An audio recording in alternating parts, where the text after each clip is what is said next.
Hello and welcome from Crafty Carol again. Oh, that was a bit... Perhaps I'm getting a cold. Anyway, welcome to another week of our Christmas countdown. And this week I'm doing something slightly different because I'm going to talk about making a number of cards and just show you one Christmas card out of the lot. And what I want to talk about today is embossing folders. Now, we have a lovely range of embossing folders from the dies. I haven't got all of them, but here's just a selection of the ones I've used in the projects I'm going to show you. They're just lovely. A lot of them are now the deep 3D ones. Some of them are still the thinner ones. So I'm going to just go through how you use them with your stamp and emboss machine, so you can see the difference, hopefully, that the older ones or the thinner ones, just the thin type ones, are obviously much thinner. You can feel the sort of solidity and the depth of the deeper ones that come through, and it's really important to make sure you use the right mix of plates for these in your machine.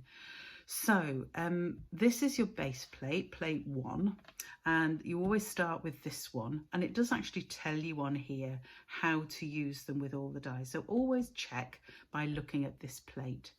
The second plate I have around a lot is number 2. We do not want that. That is a plate for using with thin dies.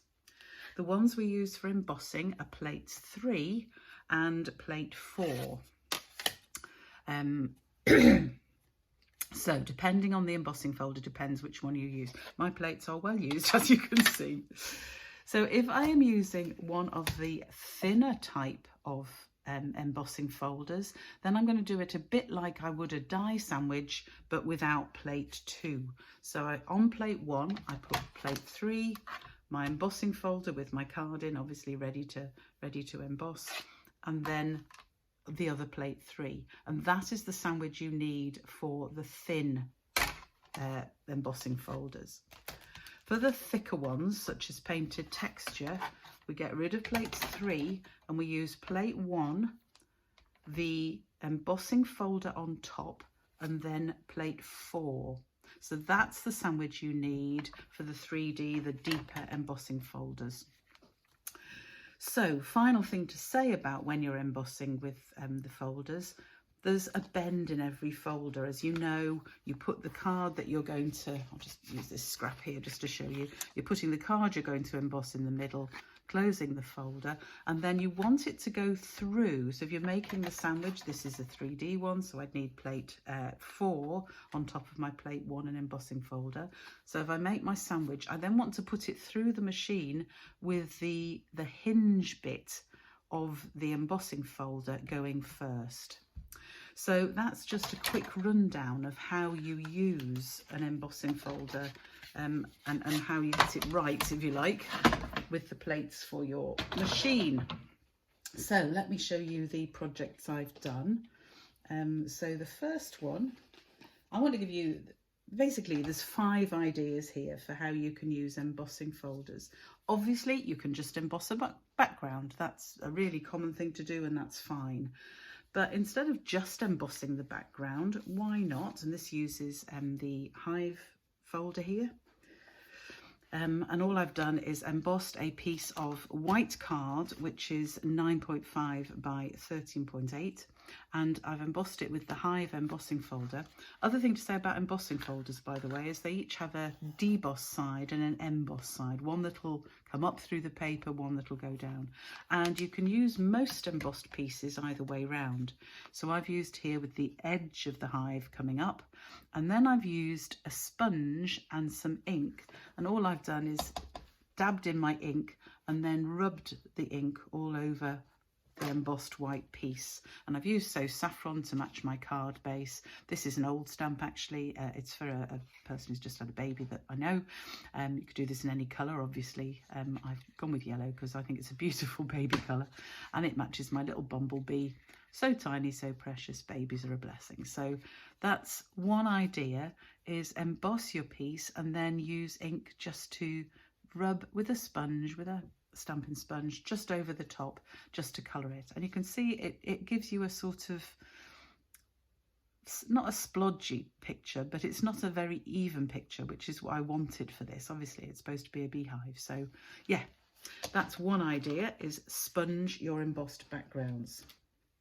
Idea 2. Ooh, where is it? Here we go. Yeah. Idea 2, and I haven't finished making this card up. I'm going to do it in my craft along later today, actually. But what I've done here is I have actually, there's all my bits for the card. You'll see it made later. But for this card, I've actually used the timber embossing folder, but I can't decide which one to use. And what I've done with this embossing folder is I've used a brayer, and I have picked up ink on the brayer. This will be in my live craft along, and it'll be described in my blog. And then you use the brayer just to add ink to your embossing folder. And when you've added the ink to the embossing folder, you then place your card on it and put it through the machine as usual. And the effect that produces is this. So you can see here, and this is why I haven't made the card up, because I really can't decide, and I'm going to get my ladies on the craft along to help me decide. But that has been done on a piece of, what did I use? I think crumb cake. I think it was crumb cake I used as the base. Yeah, it's crumb cake, used as the base.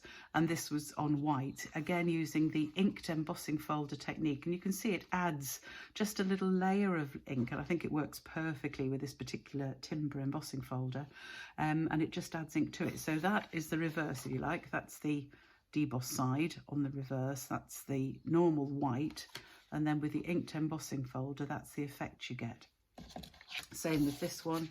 That is the plain crumb cake, just with the embossed image. Hopefully you can see it. The light's not great today because it's a dull day, but hopefully it's okay. And there you can see the difference when you add the ink onto the embossing folder.